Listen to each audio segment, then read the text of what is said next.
Hello everyone, welcome to the program.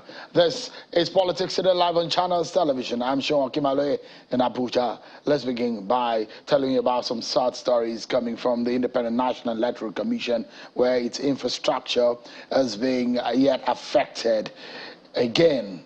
INEC says that its office in Karan Namoda local government area of Zamfara State is being gutted by fire. The commission in a statement says the tragic incident occurred around 11 p.m. on Monday, the 2nd of May 2022. However, there are no casualties reported, while critical materials such as permanent voter cards, PVCs and registration machines for the ongoing continuous voter registration exercise stored in fireproof cabinets were saved. But the building, according to INEC, was extensively damaged, as you can see in the pictures right on your screen, and a number of fixed and movable office furniture were destroyed in spite of the best effort of the Zamfara State Fire Service and the spirited efforts of Good Samaritans to contain the inferno. And it says investigation has since commenced to ascertain the cause of the fire. Tonight, there is an alarm that has been raised by the governor of Ondo State, Rotimi Akeredolu, and has told the party it's better to zone to the southern region of the country. What does it really mean exactly? We'll let you see all of what was contained in a statement released by Governor Akeredolu, and we get reactions to it tonight on the program. Stay with me, because first and foremost, we need to tell you about some of your political roundup stories.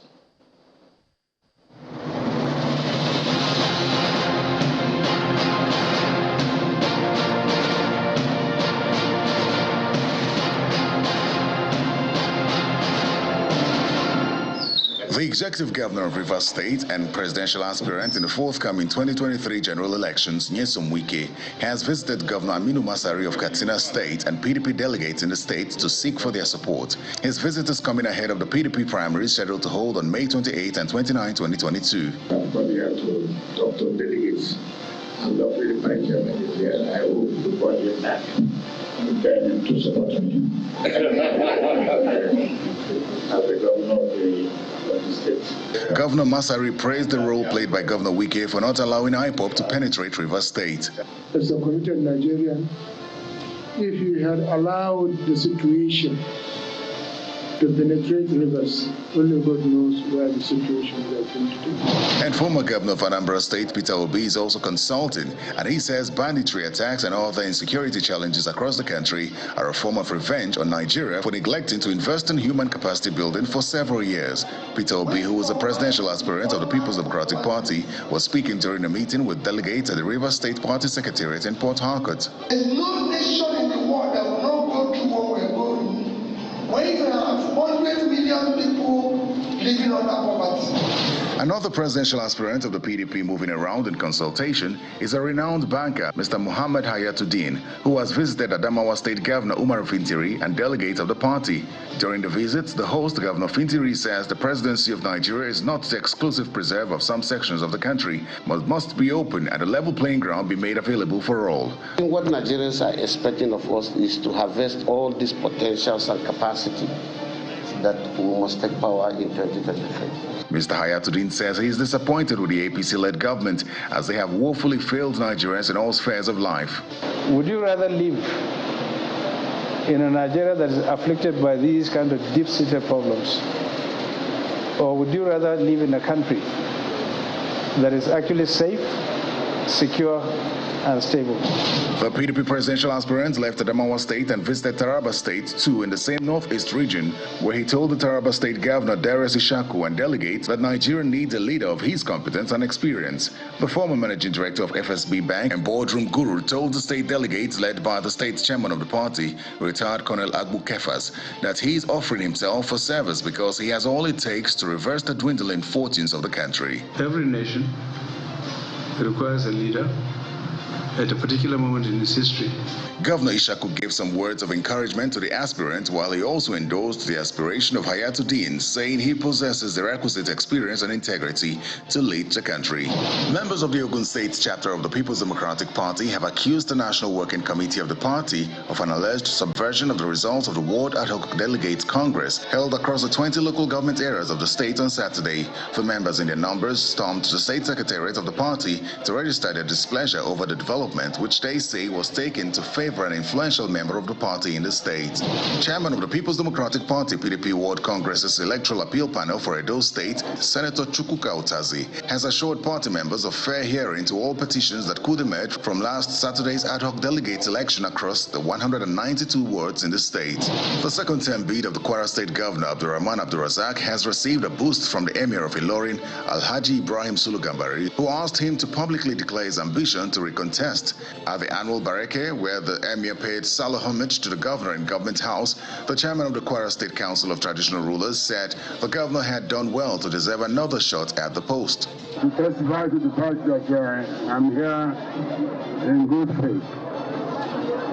And I wish that the governor aiming to do another one term of office. Your Royal Highness, our administration is committed to peace, unity, and general well-being of our people. Within a short space of 3 years, we have made Kwara workers one of the best and promptly paid workforce in Nigeria.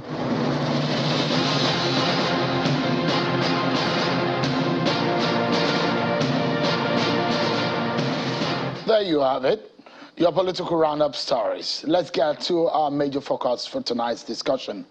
The Ondo State Governor, Rotimi Akeredolu, has raised an alarm and sent out a warning to the leadership of the All Progressives Congress, APC, to avoid self-inflicted crises ahead of the 2023 elections. With about 10 months to the general polls, he said it would be dishonest for anyone to argue against rotation at this period in our nation's history. In a statement titled, "Our Party, APC, Must Tread the Path of Equity," the governor says the party must ensure the principle of rotational representation to allow it to guide its decision going forward, just as such principle was adhered to at the APC National Convention. He insists that it is time for the party's leaders to make a categorical statement devoid of equivocation on the pattern of succession. The statement of the governor went further to state, and I quote, "It is very expedient that we avoid self-inflicted crises before the general elections. It is the turn of the southern part of the country to produce the next president. The party leadership should have no difficulty in making pronouncement on this very important issue, just as it has fixed various fees for the purchase of firms. This must be done without delay. The principle of federal character is enshrined in the 1999 Constitution as amended. It will be disingenuous for anyone to argue against rotation at this period. We must not keep our party men and women guessing about the position of the leadership of the party. This is a time to weigh in and take control of the process. No statement must suggest, even remotely, that the party harbors certain sentiments which may predispose it to consider throwing the contest open. This is certainly not a time for equivocation. Equity dictates that we take a stand." End of quote. Let's get some perspectives on this one.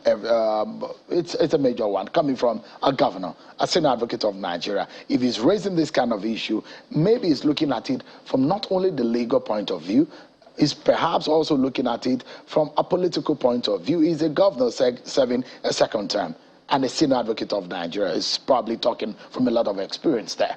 Let's get some views and perspectives from Professor Chris Nwakobia. He's a lawyer. He was a presidential candidate in 2011 of the Liberal Democratic Party. He's a member of the APC. Thank you so much for joining us. It's my pleasure to be here, Sean. Let me, without adding any salt or without trying to provoke any of the color of your intent or of your perspective to this matter, what is your view on Governor Akeredolu's remark or the statement made by Governor Akeredolu?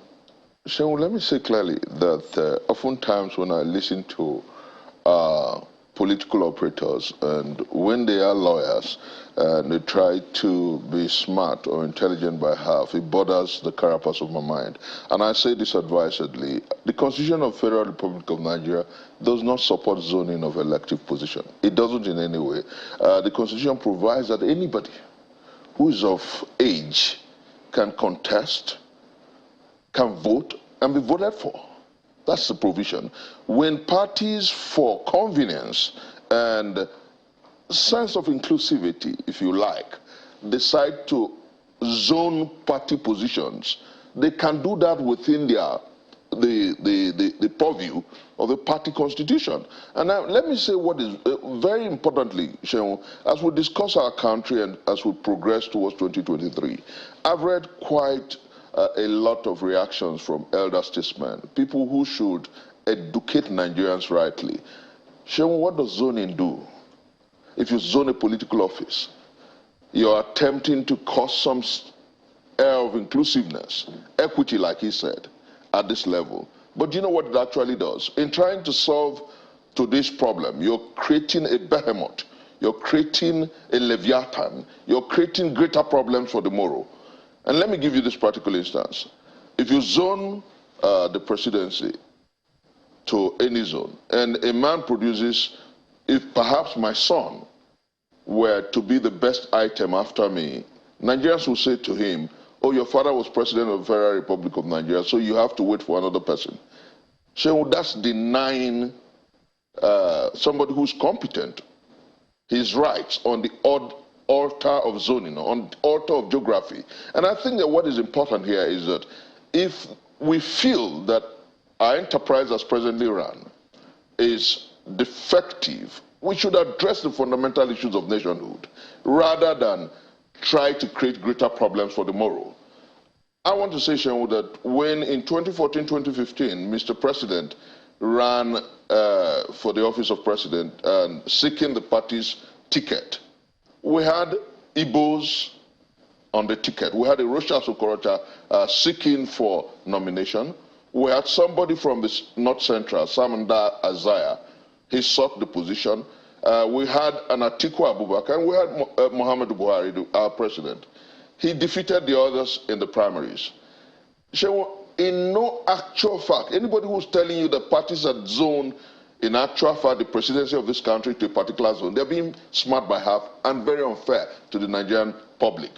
Remember in 1999, when the man who led the formation of the PDP, Sir Alex Ekweme, ran. He ran against Obasanjo in the primaries. They did not forbid Alex Ekweme the right to run in the primaries. And so, consistently, none of the parties have stopped anybody from any zone or region from running for the primaries of the election. So why are people lying to Nigerians? Let me take you to... why are they trying to circumscribe the political space for personal gain? All right. I think that the time has come for us to be true to the nation and be true to, you know, it was Sir Walter Scott who said, oh, what a tangled web we weave when first we practice to deceive. And that's what they're trying to do. The time has come for us to benchmark what happens between now and 2023 on the altars of competency, capacity, and interest to truly serve our country. All right.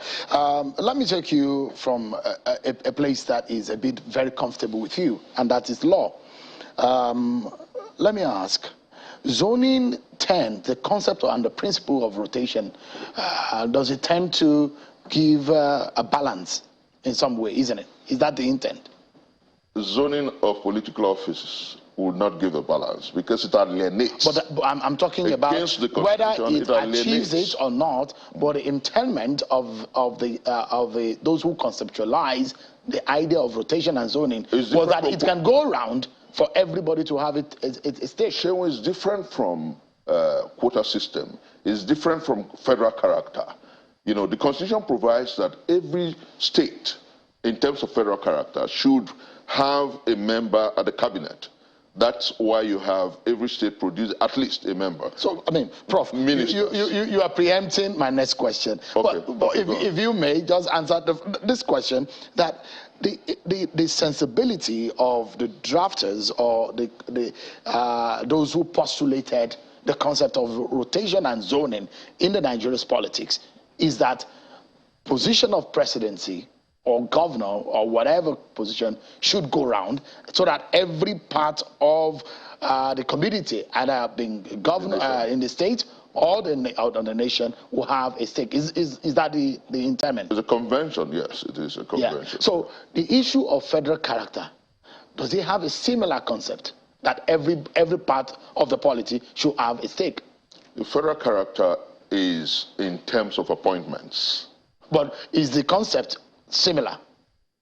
For appointments, yes. Yeah. For elective office, you do not have the constitutional powers to say to Shehu, you cannot run. It's a convention. Yeah, the convention does not work in tandem with the law. Right. You cannot say to Shehu against his fundamental rights that he should not run. You're one of those for the presidency who say that zoning is not constitutional. It is absolutely unconstitutional. You think that zoning, because I asked whether there is similarity between zoning and federal character in terms of the concept and the principles. Similarity does not, that one thing is similar to the other does not make it legitimate.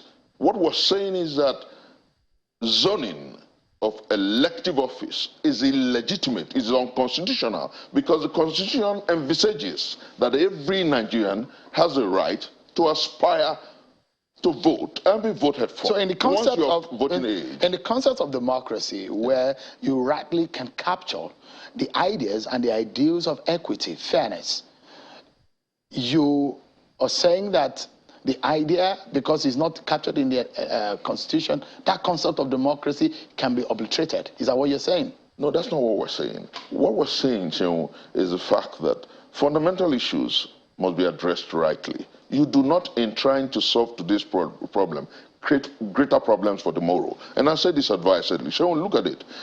If we want equity, fairness, and justice, there are several ways to get that.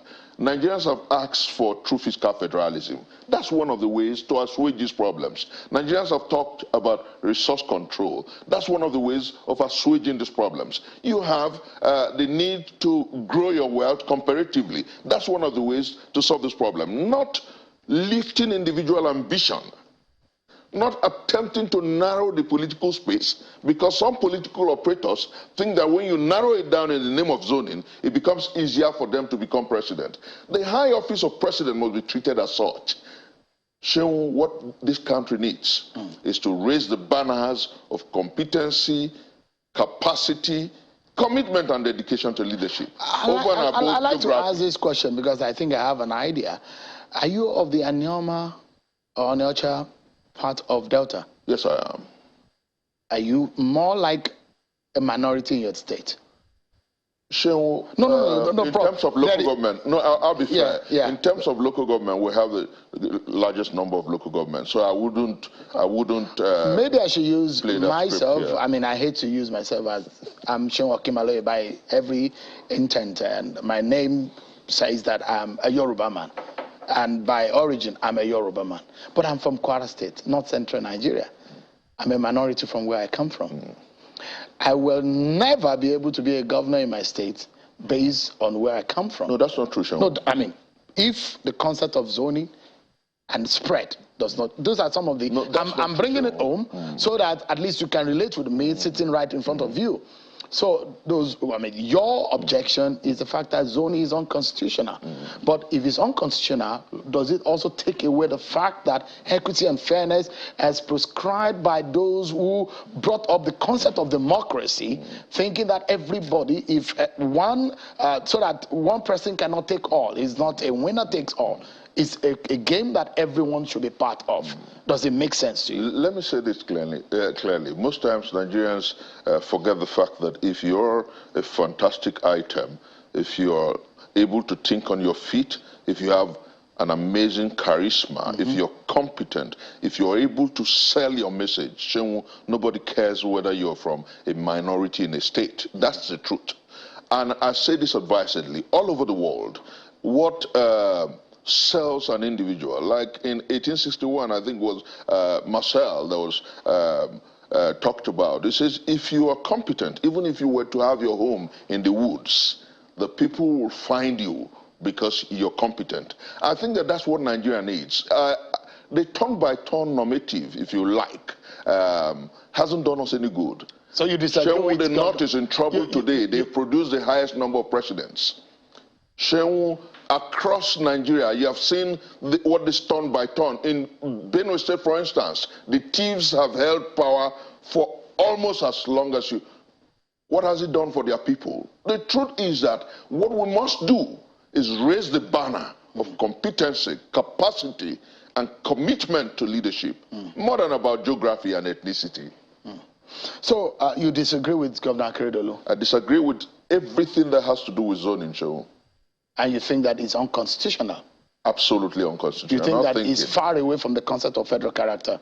It's different from the concept of federal character. Let me show you this map. I've shown it a few times on China's television when this conversation comes up. It's about the present history of not so far away, 1999, of how presidency has been zoned so far in Nigeria. And that arrow tells you that from 1999 to 2007 and 2011, you have Obasanjo from the Southwest, 8 years as president, to Umaru Musa Yar'Adua, who spent about 3 years, to Goodluck Jonathan from the South, who spent about 5 years, then Buhari, who would have spent 8 years in 2023. So if you look at it, if you calculate all those years, it will give you this on your screen. But in terms of, okay, let me allow you to speak to this data. Yeah, let me say this, Sean, that if you notice the chuckle in my face, this is not what we should be doing about our country. And I say this deeply. But like I said, in 1999, PDP as a party did not challenge anybody. That was why you had an Ekweme running against an Obasanjo in the primaries. PDP did not. That the political environment at that point, remembering what happened in 1993 and the annulment of June 12, that the political tendency said, okay, let's allow the Southwest to assuage the pain of June 12, does not necessarily mean that power was zoned by any party. It wasn't zoned by any of the parties. There were candidates that ran against Olufalaye in the AD-ANPP primaries then. So as you and I talk, what is important is that we must understand that even in the primaries that produced Jonathan, we had Northern candidates. Are you aware? The primaries that the ACN had, we had Northern candidates.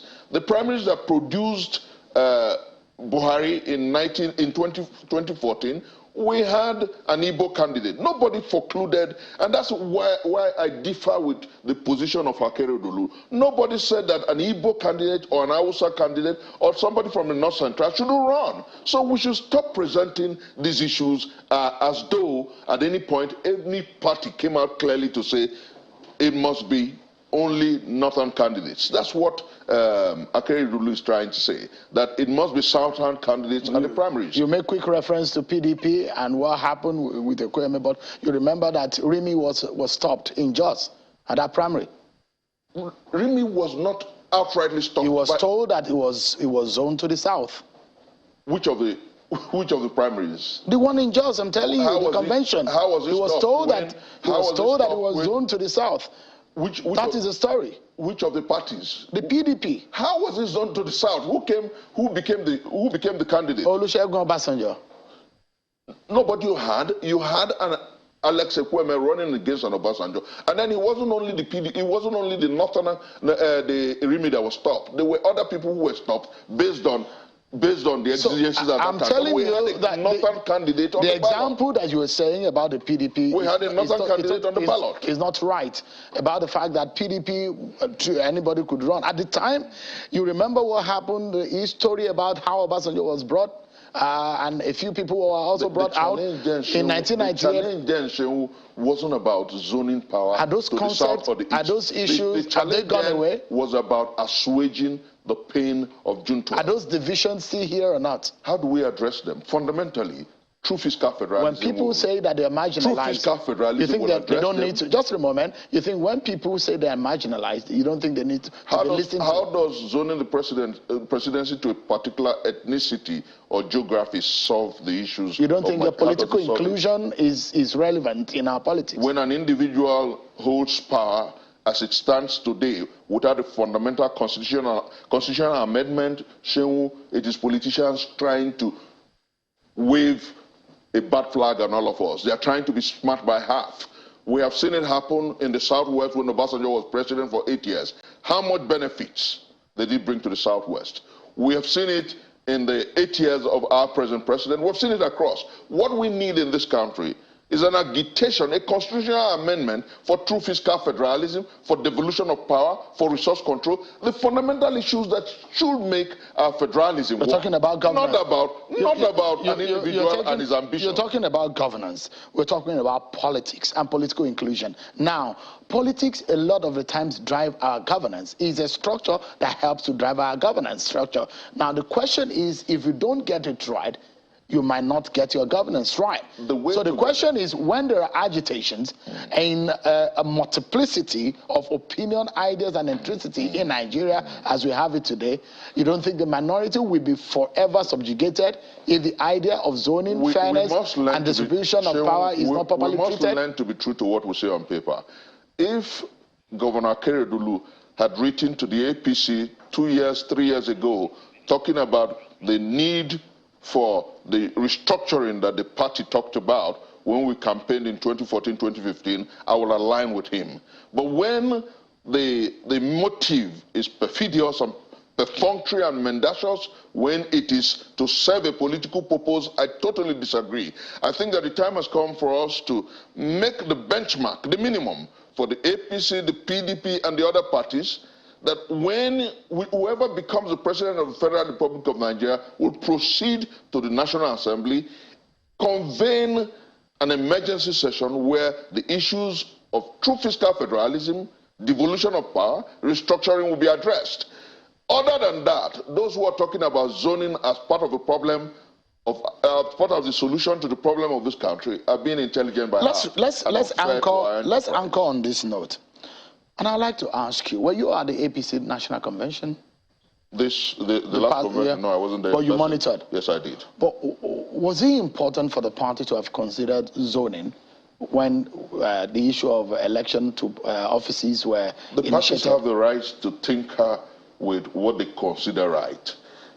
We can, like I said, we do not, in attempting to solve today's problems, create greater problems. So the reason why I'm asking is, if the party, every Nigerian can contest. The party constitution, if you want to even argue it, somebody can go to court to say, you can't zone me out of the chairmanship of the APC. But the party has the right to do certain things the way they want. You cannot stop an individual. You cannot deny him the right to seek elective office. Because if we do it today, what if tomorrow, which is an age of reason and competency, somebody from Karu Namunda becomes just about the best item on our political space? And then, somebody from Katsina had governed Nigeria about 5 years ago, so you can't be president. That's unjust. That's unfair. That's against logic. That's against democratic intentments. And so that's why I'm saying that what we must begin to do is create a benchmark, a fundamental benchmark. Whoever becomes the president of the Federal Republic of Nigeria must address the issues of our federalism immediately in 60 days after swearing. All right. Professor Christian Wakobia, a former presidential candidate of the Liberal Democratic Party in 2011, a lawyer. Thank you so much indeed for your time tonight. The pleasure is mine, Shehu. God bless Nigeria. Yeah, you've heard his views, but that is not all about it. We'll get a contrasting opinion on that matter. We're going to be joined on the program next by a former majority leader in the Senate, federal lawmaker, Senator Ali Ndume, on this matter. It's a dilemma for the APC on this issue of zoning, based on what Governor Rotimi Akeredolu said. So listen to Senator Ali Ndume next. Join us again.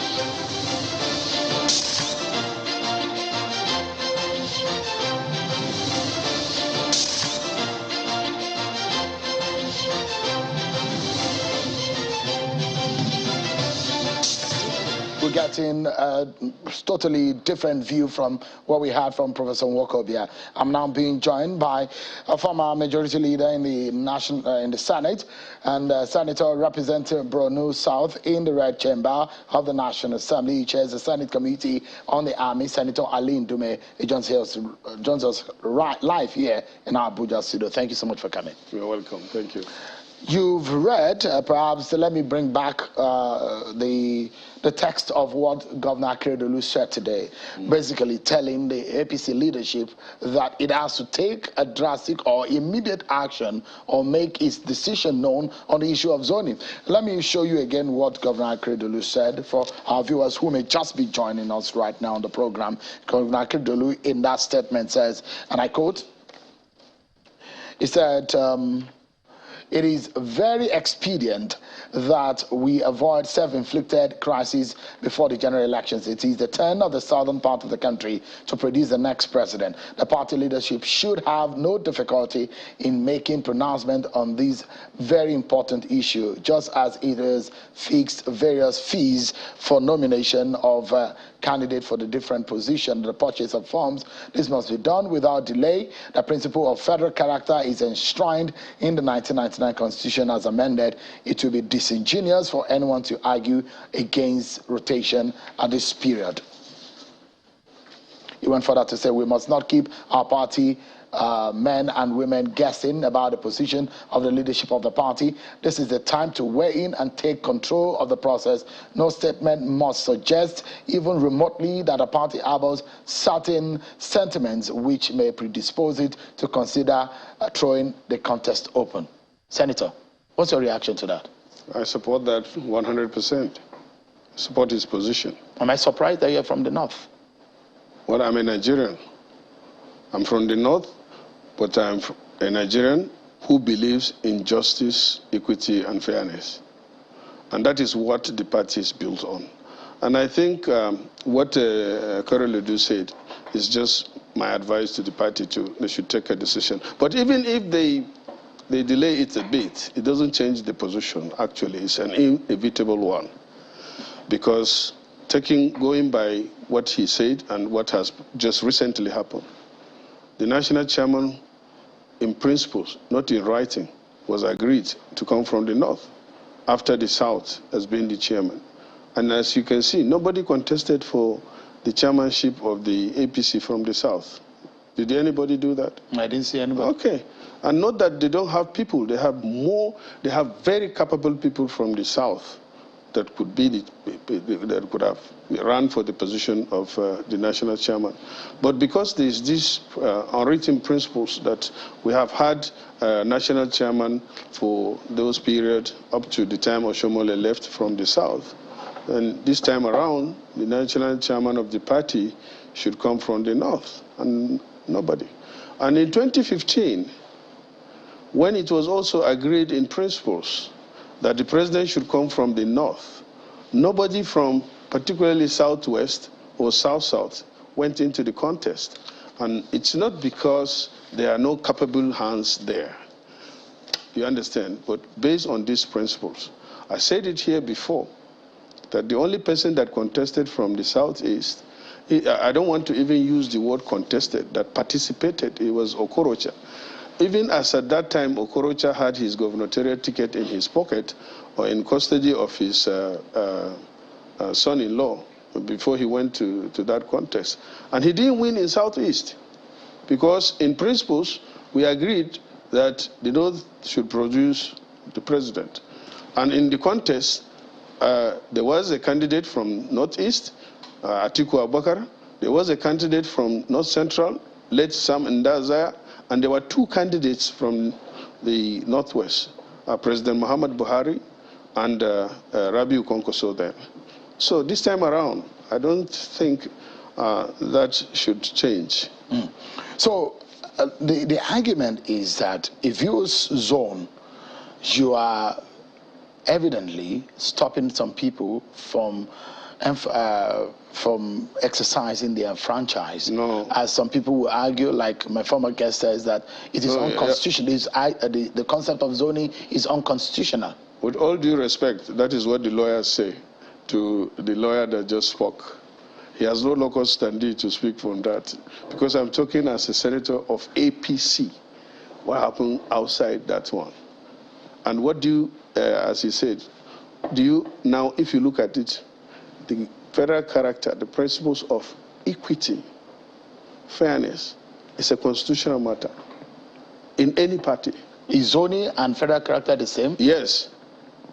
Can you say? In fact, federal character is more encompassing than zoning. You zone based on federal character, so that this section will be. But the Constitution never mentioned zoning or rotation. But federal character is there. But federal character, is it the same? I'm asking again, is it the same thing as zoning? Yes, it's more even than zoning. For elective offices? Yes, because it was talking about appointing any position. Offices. The Constitution, if you look at federal character, is in the Constitution. Any position must reflect federal character, including the president. But when you're talking about appointments? Yeah. When this is election of the president to appoint, isn't it?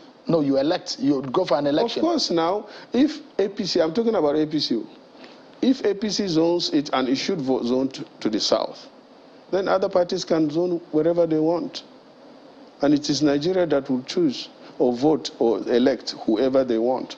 But as I said again, I'm not speaking for APC. I'm not speaking for anybody.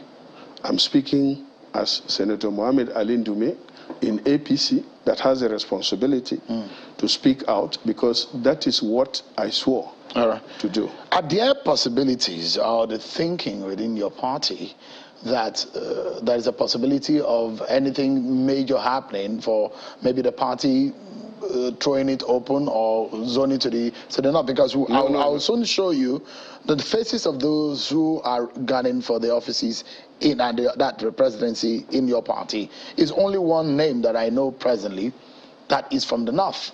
That is the governor of Kogi State, Governor Yaya Bello. Yeah, that's every other person on the bill is from the southern part of Nigeria.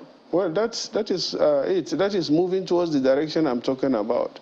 There is a constitutional issue, as you rightly said, and as the lawyer who just spoke now. The Constitution gives me the right to even contest now. You understand? But the principles of fairness, justice, and equity, which is part of the Constitution too, in my party, at this time, requires that if we are to do justice to ourselves and to be fair to ourselves, we should allow the South to put forward the contestants and let the party people decide amongst them. But anybody, like Okorocha did, can participate, but not to contest. But the concept now, I mean, I'd like to ask this also. Is there anything going on in your party that suggests that there might be a rethink other than the popular notion that there is a tendency that the position should go to the south? Yeah, no, I don't think so. But I don't, I'm not in the topmost position, but I'm a party man and I have my ears to the ground and I listen, and I know Mr. President to some extent, and I know that this is a man who respects the law, that is the Constitution, and also is a person that wants fairness and justice to all as a president of Nigeria. And let me add here that personally, I feel that we will be better off, or we have been better off, or we will be better off with the president coming from the south. Really? Yeah. Why? The current president comes from the north. And if you look at it analytically, the south benefited more. So if the president comes from the south, we will benefit more, just as we did previously during Jonathan. So it pays the north if there is a southern president? Yes, more. See, it paid the south when there was a northern president, when Buhari was appointed. The south benefited more. Let me count it for you. They have the vice president, and the vice president was so powerful, or is so powerful, because the government, the president, for the first time at one time, handed over the country to him when he left. That was unprecedented. You have, but the president was sick. It was a constitutional matter. The president, anytime he goes out, it's not a constitutional matter. No, at the time he handed over to him, he was out of the country for 21 days. No, he didn't know that he was going to spend 21, whatever you call it. No, there are several times that he traveled without having but that time too, he didn't. But that time was specific because he stayed more than 2 months out of the country. Well, if you are sick today, will you say it will take you 2 years or 1 year to be all right? You want to be happy. You will be happy if you are sick today and tomorrow you are well. The president did not. He did that based on trust. He did that based on what is right. Let me finish the counting. You have the vice president from the southwest. You have the speaker from southwest, and from south, more than 5 strategic ministries. Minister of Finance was from the southwest until the southwest pushed her out because it's the media hype that forced her out of this trivial matter of NYC certificate. Then we have the works and a minister. We have both health and state and health minister from the one from the south, and then the state minister of health. And then another important ministry is petroleum. The president is the minister, but de facto and minister is the minister of state from south. And even if you look at what the government is out to do, especially in the area of infrastructure, the south benefited more because you have the second Niger Bridge will be completed very soon. South? East network, East-West Road. East-West Road will be completed. We had a deep sea, deep blue, the deep blue project. Yes, we have the Lagos Ibadan rail was started and finished, commissioned. Then we have the Lagos Ibadan Expressway is also going very smooth. So many projects in the south. You can say same of the north. Say it. You can count. No, I'm not here. But you say same in the north. I don't know about that. I know in the north. From your own perspective, look, you think that the south has benefited more from the Buhari government? Yes. In the north, we can argue on that. Put it down and let's argue on that. But I'm not saying it's wrong because it's part of Nigeria and they need it as we do too. But all I'm saying is, Mambila project was started, but it was frustrated. If you look at the way, it was not the government that didn't want to do it, but where is the frustration coming from? It was trivial Nigerians taking the government backward, and if not to have gone far. In the northeast, because of majority force majeure insecurity there, nothing is going on very much. And so in the southwest, in the northwest too, it started, but now that Sokoto, Zamfara, Katsina is not secured, it has affected the work there. So I'm saying that without fear of any contradiction, that we will now benefit more if the president... That's the southern president. Yes. It's because in Nigeria, the way I see it, becoming a president is just like holding the cow horn. Let's look at the meat of what Governor Akeredolu said. And his warning is that the party should avoid a self-inflicted crisis. And he specifically is asking that the party should immediately announce its position on the issue of zoning, and that it should not be unequivocal. I mean, it should not do it with equivocation. It should be clear. And he said it's a turn of the South. Do you think that the party should do that? Yeah, I agree with that. Do you think the party will do that? I think it will. You know Senator Abdullahi Adamu very well. I know him very well. You think he will do it? Yeah, he will. Because is it necessary for the party? No. Wait now. Abdullahi Adamu is what do I call him? Institution man. I think he was quoted out of context. I played it again to hear. Say, Abdullahi Adamu said, all he said is that the party has not taken a final decision on it. Who takes the final decision? The National Working Committee. And he is just one of the members. And out of the 21 or so National Working Committees, there are a good number of people from the South. When that decision comes, I throw the challenge to the members of the National Working Committee in APC. They will take that decision. He said the decision has not been finally taken on that. And that is true. But as Akeredolu say, I think we should not waste time to say, look, the party has zoned this position to the south. Full stop. But if you are in APC, you have the right to now go, whether you are from the west or wherever, whether you are in diaspora, you can go and purchase the form. But the party's position is that it's supporting candidate from the south. Let me ask this That question. was what happened in 2015. You as a politician, and these are the issues that have been discussed within the political scene, the fear that, they say that the fear in your party is that should PDP get a northern presidential candidate and APC get a southern presidential candidate, that it might give a PDP an easy run in the election. No, not at all. I disagree with that. Buhari, as popular as he is, contested against Jonathan, and we lost. Atiku himself contested against Jonathan. He lost. Isn't it? He contested against Buhari. He lost.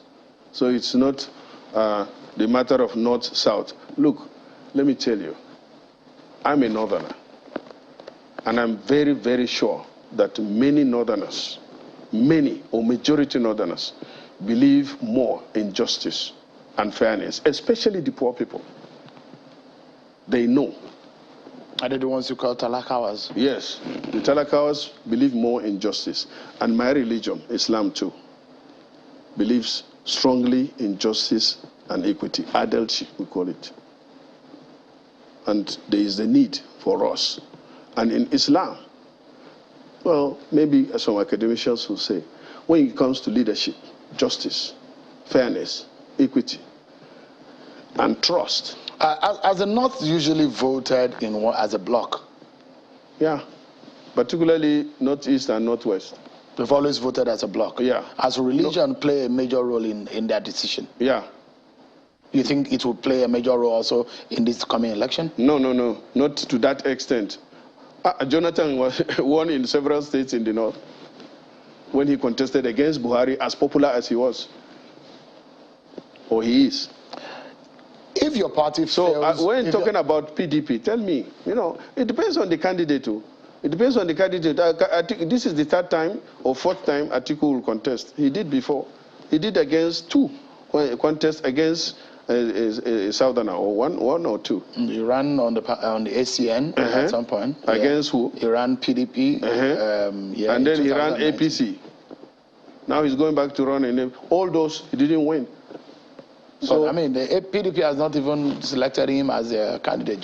You see, it's just one of those. No, but because they are talking about more of Atiku, maybe because he was the vice president and then he contested 3 times. The others did not make it. All right. What is the implication, or is there any danger if your party refuses to announce where it zones the presidency in 2023? Well, I cannot predict what will happen, but to me... But is there any danger? No, of course. That I feel that the South, as they are talking about, it's kind of, no, it's not fair. It's not fair. So, and that's why, you see, I'm a northerner. I'm a northerner. But the first thing and the most important thing is I don't have anything against anybody that will contest from the north, but I have everything against injustice. But I mean, those who say, Senator, that maybe because you're supporting Rotimi Amechi, that's why you're taking this stand. Fortunately for me, I took that position before I even aligned with Amechi. Go and check the record. You've held that view. Let me tell you again. Now, I didn't say it anywhere, but I will say it on TV. If Amechi decides to say, oh, okay, because the party said I will go with another position, I will not support it. Supposing they ask him to be the vice president, I will not support him. Because that would be against my principle. I will not. You think Amechi is a candidate that you're supporting, and you think is best for the job? Yeah. I said it here before. Yeah, you said it. So but the question now is, going forward, I'm asking if there is a danger should the party refuses to announce. It's not danger, what I'm saying. It's not going because the way Governor Akeredolu said, he said the party should avoid a self-inflicted crisis. That means there is a danger that he foresees. That's why he's saying that. I can't see what he sees, but all I'm saying is that will not be fair. And I'm against unfairness. That will not be fair. We should be fair. You are from the north? Yes. How popular is your party now? Very popular. After 7 years? Yes. You think your party has delivered on its promises to its people? Except the challenge we have in security, which is not self-made. I said it here before. Who are suffering more? We are the ones suffering more. Are you going to punish yourself? And are we going to say that, oh, this opposition that are always running blame on us, maybe they are the one causing this? No. It's just happening, and it's happening everywhere. This issue of insurgency, this issue of banditry and all that is happening, especially in the Sahel, mostly. And that is because there are some issues that culminated into that. Economy and mostly this armed proliferation, cattle rustling and all that. And so many things, unemployment more especially, contributed to that problem. It is not the problem that APC could not manage or is the one that is responsible for it. If we are going to talk about blames, I don't want to take excuses. But for God's sake, the people that are making this noise are PDP. They ran this country for 16 years. When they ran the country for 16 years, when they took over, Nigeria was so peaceful. It was during their government of 16 years that the problem got to a certain unbearable level, where in my state, 22 local governments were under the control of Boko Haram. But what about now? Now, no local government. Are there any territory communities that are under the control of the insurgents? No. Okay. Let's wrap up on this note. Although some of these people that you're talking about, the PDP, they will debate that. It's natural now. I've been very cautious on that because, you know, at one time I was on sabbatical in PDP. So you were your former. So when you are talking about party, that brings it to that. Nigerians don't really care about PDP, APC thing. If you have a good candidate elsewhere, and you will win. That was why Buhari won. And that's why a lot of PDP, many, even Atiku himself, was in APC. Tambuwal was in APC. Saraki was in APC. Who against? Majority of those that are contesting in PDP. All right, Senator, we need to... Even Bala was in APC now. Let's close in just 30 seconds. Yeah.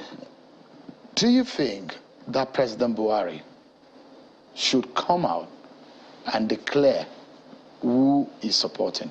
Yeah. He said it. He will. Because I believe in him. He said it. And he has a reason. And he said the reason why. He said he want to... No president would just walk away and leave the place blank. No.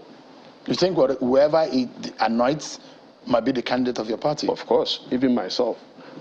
Once Buhari said this is the candidate, except for maybe one or two, I will... You will align? Yes. Even my principal or candidate, Amechi, said it. He's a loyal party man. If they say it's another candidate... But if the president does not say it, maybe there are body language. I mean, if the president does not say it, means the context is open. We'll go into context and we'll support everybody. Anybody. What about if words are coming from the villa that this is who the president wants? You know, there are situations where people will say, who are close to him, will say, this is who the president wants. No, that's not true. Even me, I'm close to the president. I can come out again to say, I said the president says so. Many people have said that and they've gotten away with it. But who do you think the president wants? Who do you think the president? I can't read president's mind now, but I'm hoping it's my candidate. If wishes were also. Yes. Senator Ali Ndume, the chairman of the Senate Committee on the Army and a ranking member. You were in the House from 2007 to 2000. No, 2003 to 2011. Yeah. And 2011, from 2011 till now, you have been in the Senate. By the grace of God and my people. Thank you so much for coming tonight. I appreciate it. Well, that's our show for today, everyone. Many thanks for watching. I'm Sean Kimale. Bye for now.